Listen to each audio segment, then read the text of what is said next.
Hello students, welcome to your study channel winners math classes. तो आज आप लोगों के क्लास 11th का टॉपिक है और वो है सेट्स। वो टॉपिक क्या है? सेट्स। हिंदी हो गया इसका समुच्च। अब इसके बारे में आप लोगों को जानना है कि सेट किसको कहेंगे, समुच्च किसको कहेंगे। तो सेट क्या है, अगर इसके डिफिनेशन पर सबसे पहले हम लोग आते हैं। डिफिनेशन जो इसका परिभाषा है, a collection of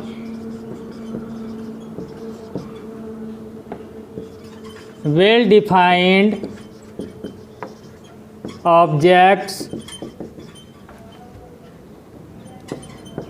is called sets. A collection of well defined objects is called sets।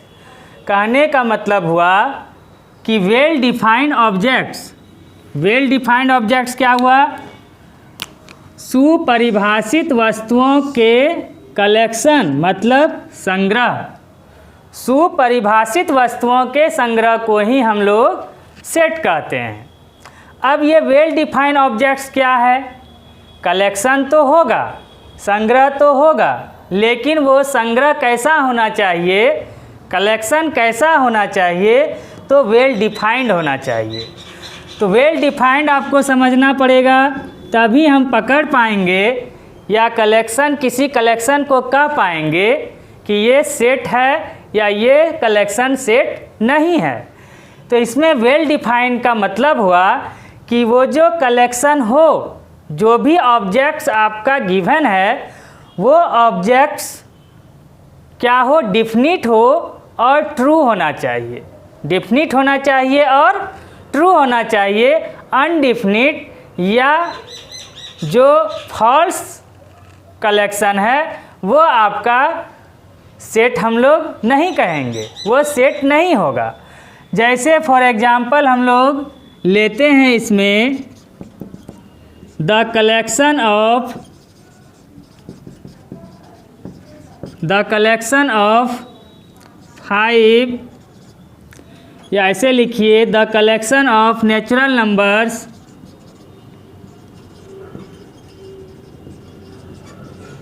Numbers less than 5। हम लोग एक एग्जाम्पल क्या लिए आपको? The collection of natural numbers less than 5, 5 से छोटी प्राकृत संख्याओं का समुच्च। तो 5 से छोटी प्राकृत संख्या आप लोग जानते हैं क्या होता है। तो 5 से छोटी प्राकृत संख्या, नेचुरल नंबर जो है वो गिनती की संख्या है जो स्टार्ट होता है 1 से, 1 2 3, और कहाँ तक जाना है? तो लेस देन 5, 5 से छोटी। तो 5 से छोटी हम लोग कहाँ तक जाएंगे? 4 तक जाएंगे। 1 2 3 4। तो ये जो 1 2 3 4 आया, ये डिफिनिट है कि 1 2 3 4 ही होगा। इसके अतिरिक्त अन्य दूसरा डिजिट नहीं हो सकता है, क्योंकि यहाँ 5 से छोटी नेचुरल नंबर है। तो नेचुरल नंबर 1 से स्टार्ट होता है, उसके बाद 5 से छोटी है तो 4 तक ही होगा। तो ये डिफिनिट है, निश्चित है और ट्रू है। तो इसलिए हम लोग इस कलेक्शन को 5 नेचुरल नंबर जो लेस देन 5 डिजिट आ रहा है 1 2 3 4, इसको हम लोग कहेंगे सेट है, समुच्च है। अब इसको इसी में आपका सेकेंड नंबर एग्जाम्पल लेते हैं। The collection of all vowel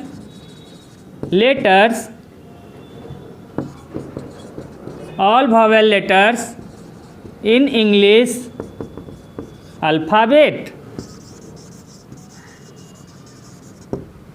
अंग्रेजी वर्णमाला के सभी स्वर अक्षरों का समुच्च या संग्रह।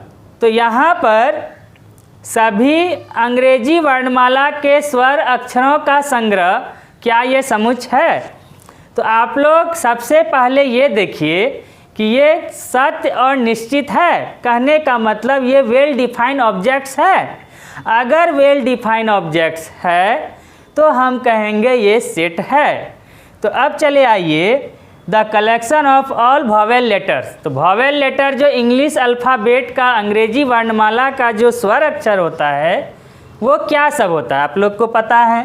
ए होता है, ई होता है, आई होता है, ओ होता है और यू होता है। ए ई आई ओ यू। तो ये जो हम लोग लिखे ए ई आई ओ यू, तो ये क्या है, डिफिनिट है, यही होगा, इसके अतिरिक्त दूसरा नहीं हो सकता है।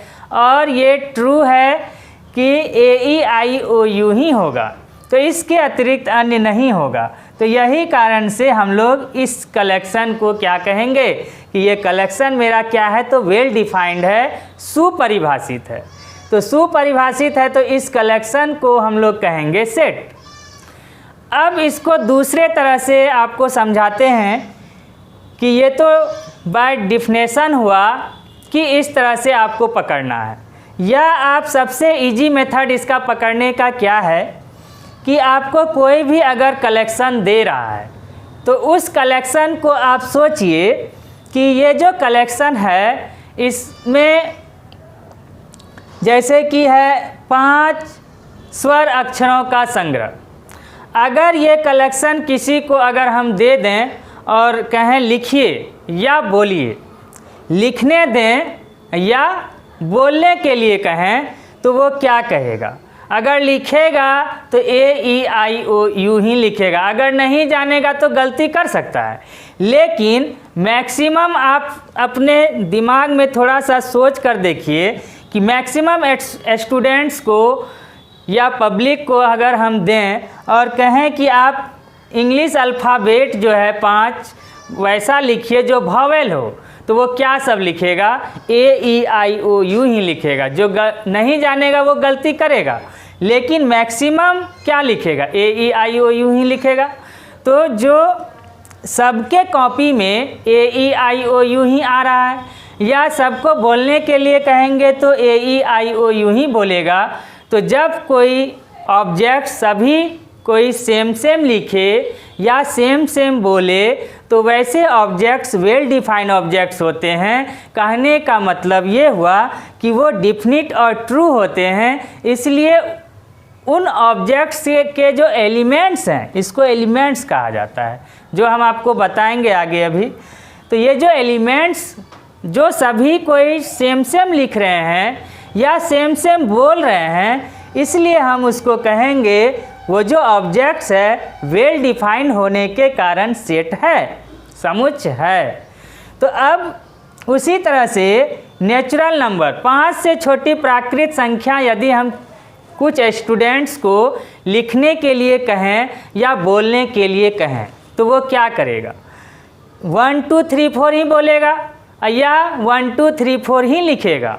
तो सबके कॉपी में 1 2 3 4 सेम सेम हो रहा है, या सबको बोलने के लिए कहे तो सब सेम सेम बोल रहा है। तो इसलिए हम लोग इस ऑब्जेक्ट्स को कहेंगे ये वेल डिफाइंड ऑब्जेक्ट्स है। कहने का मतलब ट्रू है, डिफिनिट है, इसलिए ये सेट है। वेल डिफाइंड ऑब्जेक्ट्स ही आपका सेट होगा। उसी तरह से थर्ड एग्जाम्पल अगर हम लें कि positive integers, the collection of positive integers. The collection of positive integers धनात्मक पूर्णांकों का संग्रह। अगर हम कहें कि बोलिए, कुछ स्टूडेंट्स को अगर मन में सोचना है, बोल, ये नहीं कि हम स्टूडेंट्स को जाके खोजेंगे तब उसको कहेंगे बोलो तब हम पकड़ेंगे, ये नहीं। आप अपने दिमाग में सोचिए कि कुछ स्टूडेंट्स को यदि हम कहें कि आप हमको पॉजिटिव इंटीजर्स बताइए, धनात्मक पूर्णांक बताइए, तो धनात्मक पूर्णांक क्या होता है आप जानते हैं, 1 2 3 4 5 6 सो ऑन। ये क्या है, पॉजिटिव इंटीजर्स है। तो सब कोई सेम सेम लिखेगा या सेम सेम बोलेगा, इसलिए यह वेल डिफाइंड ऑब्जेक्ट्स है। तो वेल डिफाइंड ऑब्जेक्ट्स होने के कारण ही ये सेट हो जाएगा। उसी तरह से नेक्स्ट अगर लें, ढेर सारा उदाहरण है। अगर नेक्स्ट एग्जाम्पल लें कि the collection of even numbers less than 20, 20 से छोटी समप्राकृत संख्याओं का संग्रह। तो 20 से छोटी समप्राकृत संख्या क्या सब होता है? तो 2, 4, 6, 8, 10, 12, 14, 16, 18। 20 से छोटी है 18। तो 2, 4, 6, 8, 10, 12, 14, 16, 18 ये जो आ रहा है ये क्यों हम बता पा रहे हैं, क्यों लिख पा रहे हैं? इसलिए बता पा रहे हैं या लिख पा रहे हैं क्योंकि वो डिफिनिट है और ट्रू है। तो इसलिए ये सभी के कॉपी में सेम सेम यही आएगा, और सेम सेम अगर बोलने कहेंगे तो यही बोला जाएगा। इसलिए क्योंकि ये वेल डिफाइंड ऑब्जेक्ट्स है, सुपरिभाषित वस्तुओं का संग्रह है, इसलिए ये भी संग्रह, कहने का मतलब 20 से छोटी प्राकृत संख्याओं का संग्रह भी क्या हो जाएगा? सेट हो जाएगा। तो अब आप लोग सेट पकड़ने के लिए समझते जा रहे हैं, लेकिन कुछ एग्जाम्पल्स इसमें ऐसे होंगे जो सेट नहीं होंगे, कहने का मतलब वेल डिफाइंड ऑब्जेक्ट्स नहीं होंगे। अब वे वेल डिफाइंड ऑब्जेक्ट्स कौन सब नहीं होगा, उसमें कुछ एग्जाम्पल्स आपको लेकर बतलाते हैं, और इसी पर बेस आपका एक्सरसाइज 1.1 का फर्स्ट क्वेश्चन है कि दिए गए ये जो एग्जाम्पल्स हैं बताइए इनमें कौन सा कलेक्शन सेट है और कौन कलेक्शन सेट नहीं है। तो अब हम लोग नहीं वाला, जैसे कि रोमन 1 में एग्जाम्पल लेते हैं, the collection of most talented writers in India. The collection of most talented writers in India, Bharat के प्रतिभाशाली लेखकों का संग्रह। तो भारत के प्रतिभाशाली लेखक जो है, अगर हम आपको कहें कि आप लिख करके बताइए, कुछ स्टूडेंट, मन में सोचना है ये चीज़ कि कुछ स्टूडेंट्स को यदि हम ये कहें कि आप लिखिए टैलेंटेड राइटर्स के नाम को लिखिए, तो अगर कह दें 10 नाम लिखिए या 5 नेम्स आप टैलेंटेड राइटर्स का लिखिए, तो क्या होगा? क्या सबके कॉपी में सेम सेम राइटर्स के नाम होंगे या अलग अलग होंगे? तो आप देखिएगा कि सबके कॉपी में जो राइटर्स लिखा है, 1-2 राइटर हो सकता है मिल जाए, लेकिन बाद बाकी सारा राइटर्स क्या होगा? किसी के कॉपी में कुछ होगा तो किसी के में कुछ होगा, किसी का कुछ होगा। 1-2 नाम एक दूसरे से मिलेगा, लेकिन सारा नाम सबके कॉपी में सेम सेम नहीं आएगा। या बोलने के लिए कहें तो अलग अलग राइटर्स के सभी अपने अपने अनुसार जो टैलेंटेड उसको बुझाएगा, समझ में आएगा, वो टैलेंटेड राइटर्स का नाम बोला जाएगा। कहने का मतलब जो आंसर आ रहा है वो डिफरेंट हो रहा है, सेम नहीं हो रहा है। क्यों नहीं हो रहा है? क्योंकि ये जो ऑब्जेक्ट है वेल डिफाइंड ऑब्जेक्ट्स नहीं है, सुपरिभाषित वस्तुओं का संग्रह नहीं है, कहने का मतलब सत्य और निश्चित संग्रह नहीं है। इसलिए इस कलेक्शन को हम कहेंगे सेट नहीं है, समुच्चय नहीं है। तो समझ गए होंगे आप लोग। उसी तरह रोमन 2 अगर लें, द कलेक्शन ऑफ इंटेलिजेंट, या 10 लगा दीजिए, 10 इंटेलिजेंट स्टूडेंट्स इन इंडिया या इन बिहार। ठीक है, बिहार के 10 तेज विद्यार्थियों का संग्रह। तो बिहार में 10 तेज विद्यार्थियों का संग्रह आप अगर हम कहें कि लिखिए या बताइए, बोलिए, तो आपके दिमाग में जो 10 नाम आएगा, तो जितना से पूछा जाएगा क्या सबों से वही सेम 10 नाम आएगा? ऐसा होगा? तो आप ज़रा सोचिए, जो 10 नाम आप बोलिएगा, दूसरा स्टूडेंट सेम टू सेम क्या आप ही का 10 नाम बोलेगा? नहीं, ऐसा होगा। फिर क्या तीसरे से पूछेंगे तो क्या फिर वही 10 नाम बोला जाएगा? तो नहीं बोला जाएगा। तो आंसर क्या आ रहा है? डिफरेंट डिफरेंट आ रहा है, अलग अलग आ रहा है। ऐसा इसलिए हो रहा है, ये जो कलेक्शन है, बार बार हम कह रहे हैं, ये जो कलेक्शन है वो सत्य और निश्चित होने पर ही सेट होगा। लेकिन ये जो कलेक्शन है 10 इंटेलिजेंट स्टूडेंट्स, ये डिफिनिट और ट्रू नहीं है। कहने का मतलब कितना आप लोग जो है कितना तेज को सबसे तेज कहिएगा, क्या ये निश्चित है? अगर आपके क्लास में जो सबसे तेज स्टूडेंट है, क्या विश्व में वो सबसे तेज है? अगर वो सबसे तेज है तो क्या उससे ज़्यादा कोई और तेज नहीं है क्या? आप ज़रा सोचिए, तो आपको आंसर आएगा कि ये जो स्टूडेंट है इससे भी कोई ज़्यादा तेज होगा। कहने का मतलब जो भी क्वेश्चन उससे पूछें, क्या सारे क्वेश्चन का वो जवाब दे देगा?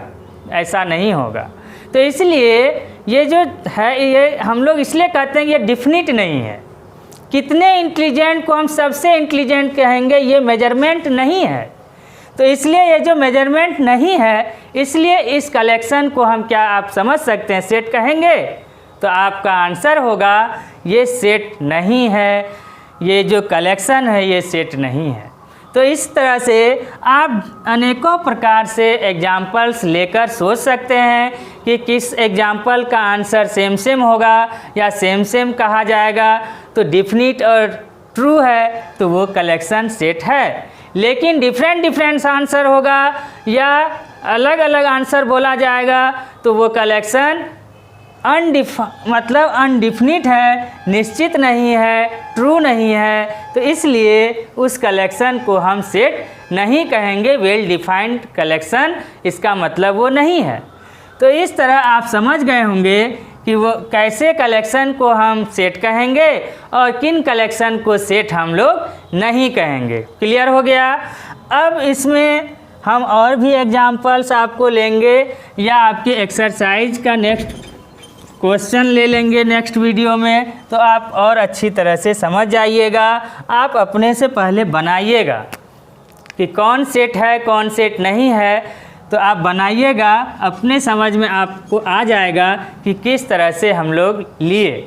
तो अब आगे चलते हैं इसमें कि सेट का जो हम लोग कॉन्सेप्ट पढ़ रहे हैं, इस कॉन्सेप्ट में जैसे कि हम लोग लिखे द कलेक्शन ऑफ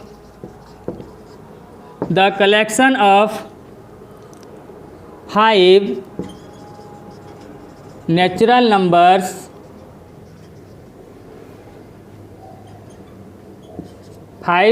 नंबर्स या सीधा लिखिए the collection of natural numbers less than 5। तो ये जो the collection of natural numbers less than 5 लिखे, तो ये सेट है। तो 5 से छोटी प्राकृत संख्या क्या बोलिएगा या क्या लिखिएगा? 1 2 3 4, और सब यही लिखेगा या सब यही बोलेगा। तो इसलिए ये डिफिनिट है, ट्रू है। इस कारण से ये वेल डिफाइंड ऑब्जेक्ट्स है। तो वेल डिफाइंड ऑब्जेक्ट्स होने के कारण ये सेट है। तो सेट है, तो अब जैसे हम लिखते हैं 1 2 3 4 लिखे, तो सेट का जो ये 5 से छोटी जो प्राकृत संख्या हम लोग लिखे, ये कहलाता है एलिमेंट्स। क्या कहलाता है? एलिमेंट्स। हिंदी क्या हुआ? अवयव या तत्व भी बोला जाता है। तो एलिमेंट्स, और दूसरा इसका नाम है मेंबर्स, सदस्य। मतलब जो भी ऑब्जेक्ट्स को हम सेट के जो भी ऑब्जेक्ट हैं उसको अगर हम लिखते हैं तो वो ऑब्जेक्ट क्या कहलाते हैं? एलिमेंट्स कहलाते हैं, मेंबर्स कहलाते हैं।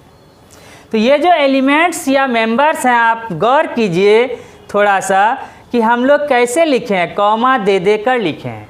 मतलब ऑब्जेक्ट्स जो भी लिखेंगे हम लोग कॉमा दे दे करके लिखेंगे, या दूसरा तरीका भी है लिखने का, वो भी हम आपको बताएंगे। तो अभी हम लोग सीख रहे हैं, बेसिक शुरू का नॉलेज ले रहे हैं। तो इस तरह से हम लोग क्या किए कि 1 2 3 4 जो भी ऑब्जेक्ट्स लिखे उसको कॉमा दे दे कर लिखे। दूसरा है कि यह जब भी ऑब्जेक्ट्स लिखा जाएगा, मतलब एलिमेंट जो भी लिखेंगे या मेंबर जो भी लिखेंगे, मिड ब्रैकेट, कौन सा ब्रैकेट दिए हैं, मंझोली कोष्ठक, मिड ब्रैकेट के अंदर में लिखेंगे। समझ गए आप लोग? मतलब जब भी हम लोग को लिखना होगा तो हम लोग उस एलिमेंट या मेंबर को किसके अंदर लिखेंगे, तो मिड ब्रैकेट के अंदर लिखेंगे। और कैसे लिखेंगे, तो कॉमा दे दे कर लिखेंगे। अगर कॉमा देकर नहीं लिखना चाहते हैं तो उसके प्रॉपर्टीज को लिखा जाता है, जो कि हम आपको आगे समझाएंगे। अब क्या है कि 1 2 3 4 जो आप लिखे, इसको कोई स्टूडेंट इस तरह भी लिख सकता है, 1 3 4 2। अब आप इसमें क्या देख रहे हैं, ये जो ऑर्डर था, लगातार अंक था, 1 के बाद 2, 2 के बाद 3, 3 के बाद 4, इसमें क्या है कि वो जो ऑर्डर है बदल गया। मतलब 1 के बाद 3 आ गया, 3 के बाद हो सकता है 2 लिख दिया या 4 लिख दिया। तो इस तरह से इसमें जो ऑर्डर है वो मायने नहीं रखता है। आप कोई भी डिजिट, कोई भी एलिमेंट या मेंबर आप कहीं भी उस मिड ब्रैकेट के अंदर में लिख सकते हैं, आगे पीछे लिख सकते हैं।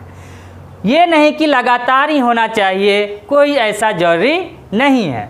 अब दूसरा इसका एक कारण और भी है, और इसमें कुछ आपको सीखना है कि इसमें जो भी एलिमेंट आप लिखते हैं वो रिपीट नहीं होना चाहिए, 2 बार नहीं लिखा जाना चाहिए।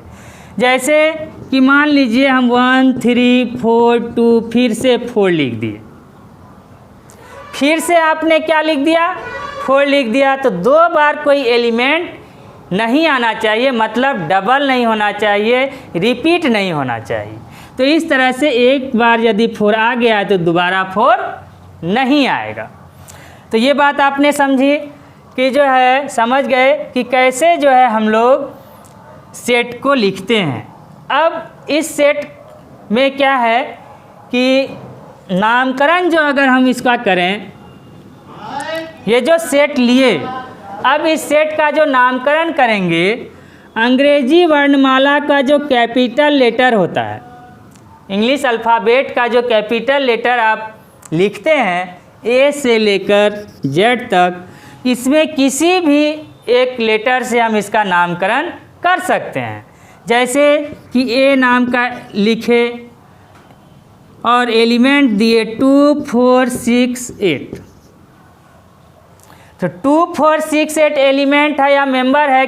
तो अब इसका नाम आ गया, नाम क्या आ गया, ए। तो इसको पढ़ा जाएगा सेट ए, क्योंकि ये जो है सेट है और इस सेट का हम नामकरण कर दिए, इसका नाम दे दिए ए, तो इसलिए इसको पढ़ेंगे सेट ए, समुच्च ए।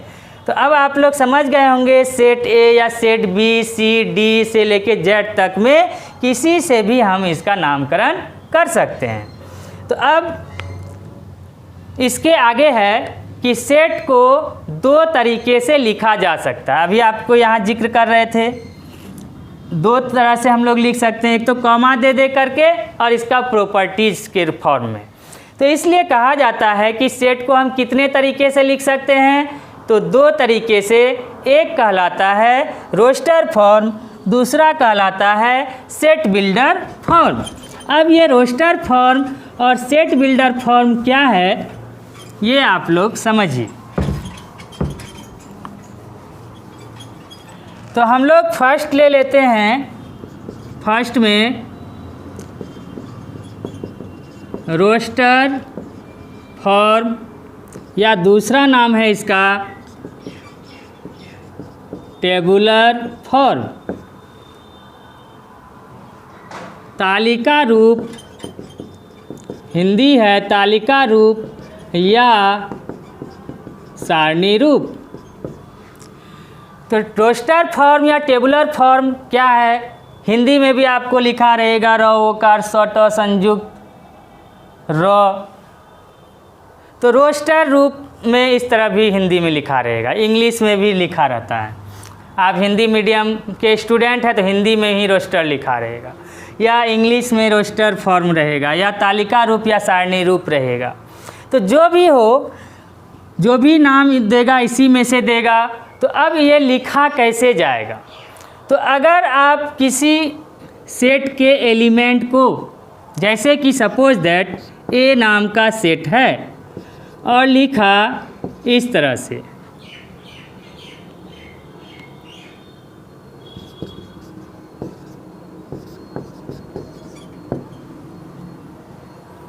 क्या लिखा?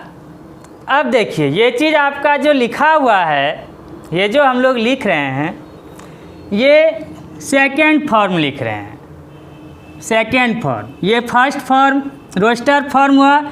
रोस्टर फॉर्म का हम ये क्या लिख रहे हैं? सेकेंड फॉर्म में आपको क्वेश्चन दिए हैं और इसको इस फॉर्म में लिखा रहेगा और इसको कहेगा कि आप रोस्टर फॉर्म में लिखिए।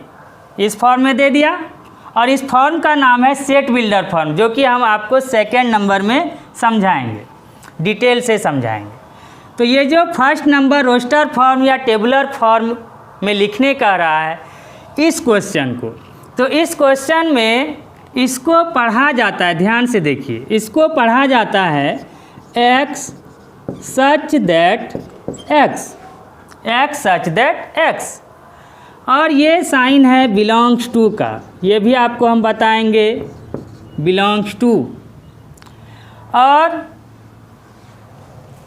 तो x सच दैट x मतलब हिंदी हुआ x ऐसा है कि x ऐसा है कि x, और बिलोंग्स टू का हिंदी होता है सदस्य है।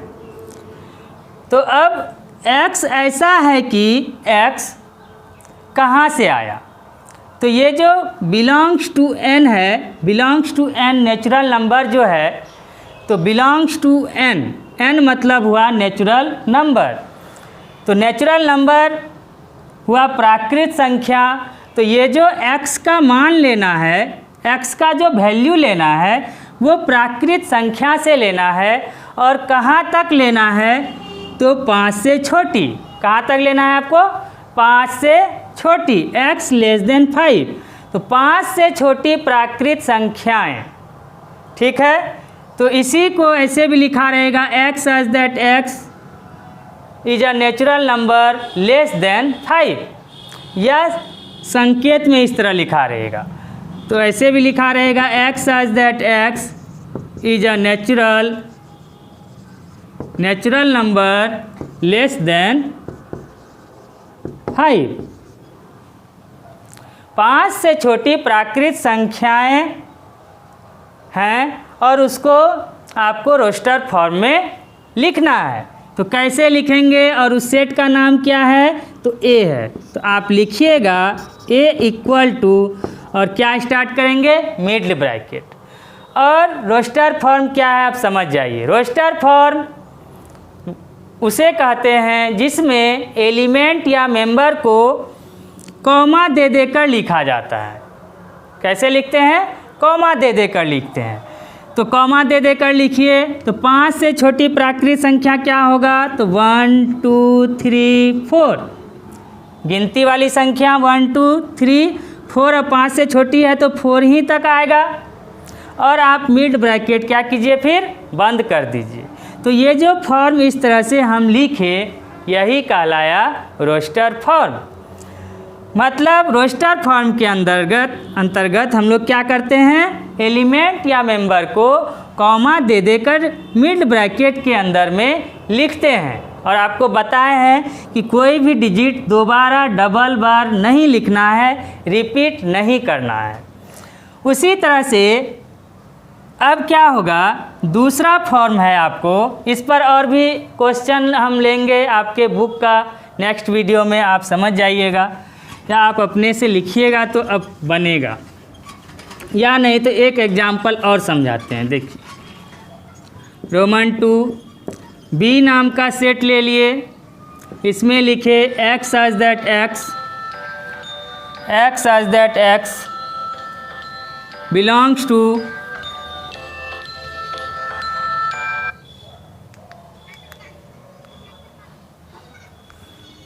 तो x such that x is a even number less than 11।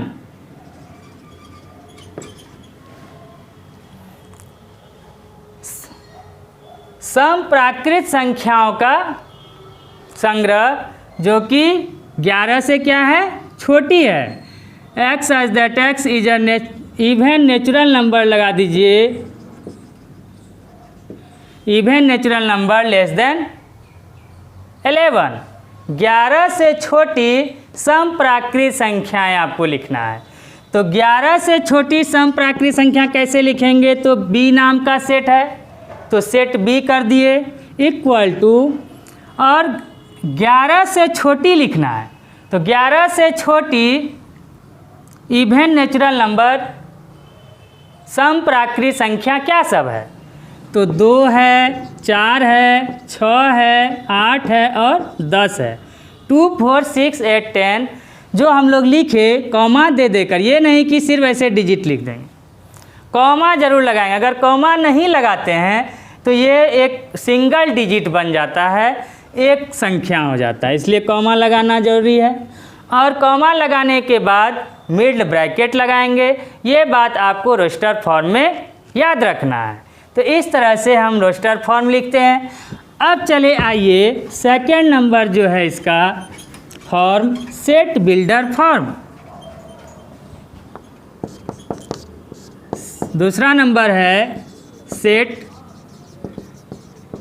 Builder form. समुच्च Hindi हुआ समुच्च निर्माण रूप।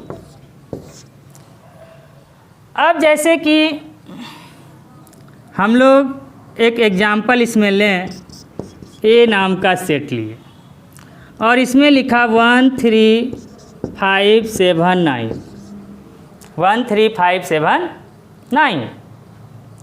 अब क्या है, अब इसको सेट बिल्डर फॉर्म में लिखना है। सेट बिल्डर फॉर्म किसको कहते हैं, जो प्रॉपर्टीज में दिए गए एलिमेंट या मेंबर को जब हम प्रॉपर्टीज के फॉर्म में लिखते हैं, मतलब एक लैंग्वेज फॉर्म में लिखते हैं, सिंबॉलिक फॉर्म में लिखते हैं, तो उसी को कहा जाता है सेट बिल्डर फॉर्म, समुच्च निर्माण रूप। अब कैसे लिखते हैं ध्यान दीजिए। तो ए नाम का सेट है, सेट ए इक्वल टू, फिर आप सेट लिख रहे हैं तो किसके अंदर लिखेंगे, मिड ब्रैकेट के अंदर में, लेकिन इसमें जो लिखा जाएगा प्रॉपर्टीज लिखा जाता है। तो वो प्रॉपर्टी जो अभी आप लिख रहे थे, देखिए एक्स एज दैट एक्स, अब ये क्यों लिखते हैं, रीजन क्या है इसका, एक्स एज दैट एक्स ही क्यों लिखेंगे, डायरेक्ट यहाँ से भी लिख सकते हैं। तो एक्स एज दैट एक्स इसलिए इंडिकेट करके लिखा जाता है, इस एलिमेंट को माना जाता है एक्स। इस एलिमेंट को क्या मानते हैं हम लोग, मेंबर को क्या मानकर चलते हैं, तो एक्स मान लिए। अब जब इसको आप एक्स मान लिए, कहने का मतलब 1 3 5 7 9 को एक्स मानकर चले, तो आप उसी एक्स के बारे में आप लिखिएगा। तो आप लोग लिखिएगा एक्स सच दैट एक्स, कहने का मतलब एक्स ऐसा है कि, अब एक्स कैसा है बताइए, आप तो खुद लिख रहे हैं एक्स सच दैट, मतलब एक्स ऐसा है। अब क्या है तो वो आप यहाँ बताइएगा ना, आप लिखिएगा। तो आप जो लिखिएगा तो उसी लिखित बातों को कहा जाता है, आप प्रॉपर्टीज फॉर्म में लिख रहे हैं। तो प्रॉपर्टीज फॉर्म में जो आप लिखते हैं उसको, तो वही कहलाता है सेट बिल्डर फॉर्म। और उस प्रॉपर्टीज में आप जब भी आप जो भी लिखिएगा, तो उस प्रॉपर्टीज के अनुसार वो एलिमेंट सारा आना चाहिए, कोई एलिमेंट छूटना नहीं चाहिए या गलती नहीं होना चाहिए। ठीक है, तो आप कैसे लिखेंगे, तो एक्स सच दैट मतलब एक्स ऐसा है कि, तो एक्स कौन सा एक्स, तो 1 3 5 7 9 ऐसा है कि, अब कैसा है तो एक्स बताएगा, यही एक्स फिर बताएगा। कहने का मतलब ये एक्स फिर बताएगा, शुरू वाला एक्स तो बता रहा हम ऐसा हैं कि, अब क्या है तो फिर एक्स बताएगा, फिर इसलिए एक्स लिखते हैं। तो वो एक्स फिर किसके बदले में आ रहा है, 1 3 5 7 9। तो 1 3 5 7 9 क्या है, तो आप ज़रा सोचिए, वही आप जो सोचिएगा सही सही सोचिएगा, जिसके कारण उस प्रॉपर्टीज के कारण वो एलिमेंट, अगर वो प्रॉपर्टीज हटाएं तो एलिमेंट ही आवे। आप क्या सोचिएगा, 1 3 5 7 9 क्या है? तो एक ऑड नंबर है, ऑड नेचुरल नंबर है, और कहाँ तक है वो? 9 तक ही है। क्या 9 तक ही ऑड नंबर होता है? नहीं होता है 9 तक, 9 से ऊपर भी होता है। तो इसलिए आप इसको किस तरह लिखिएगा? तो लिखिएगा 10 से छोटी विषम प्राकृत संख्याएं। तो 10 से छोटी विषम प्राकृत संख्याएं, तो x सच दैट x ऐसा है कि, मतलब 1 3 5 7 9 ऐसा है कि x, तो x क्या है? Is an odd number less then 10। और आप फिर क्या कीजिए, मिड ब्रैकेट बंद कर दीजिए। तो ये जो आप लैंग्वेज फॉर्म में लिखे, प्रॉपर्टीज को लिखे, इस एलिमेंट के बदले में लिखे। अगर हम इसको क्या करें कि थोड़ी देर के लिए सोचिए, ये क्वेश्चन पूछा गया है, ऑड नंबर लेस देन 10। तो अगर हम आपसे पूछें कि ऑड नंबर लेस देन 10 बताइए, तो आप क्या बताइएगा? आप 1 3 5 7 9 ही बताइएगा। तो इसलिए इसको हम इस फॉर्म में लिख सकते हैं। तो जब हम इसको इस फॉर्म में लिखेंगे, प्रॉपर्टीज के फॉर्म में लिखेंगे, तो ये कहलाएगा सेट बिल्डर फॉर्म। और जब इस प्रॉपर्टीज को कॉमा दे देकर एलिमेंट को लिखेंगे मिड ब्रैकेट के अंदर में, तो वो कहलाएगा रोस्टर फॉर्म या टेबुलर फॉर्म, जो आप सीखें। अब सेट बिल्डर भी समझ गए होंगे, और इसमें x सच दैट x क्यों लगाते हैं ये भी रीजन समझ गए होंगे। अब इसमें x सच दैट x को आप इस तरह से भी लिख सकते हैं, ऑब्लिक देकर। इसको पढ़ा वही जाएगा, x सच दैट x ही पढ़ा जाएगा, लेकिन लिखा इस तरह से भी जा सकता है। x 2 बिंदु दीजिए या ऑब्लिक दीजिए, x सच दैट x, उसके बाद आप प्रॉपर्टीज लिखिए उस गिवन एलिमेंट के अकॉर्डिंग, और मिड ब्रैकेट स्टार्ट किए थे तो फिर बंद कर दीजिए। तो यही कहलाएगा आपका सेट बिल्डर फॉर्म, समुच्चय निर्माण रूप। अब इसमें और एक एग्जाम्पल ले लेते हैं।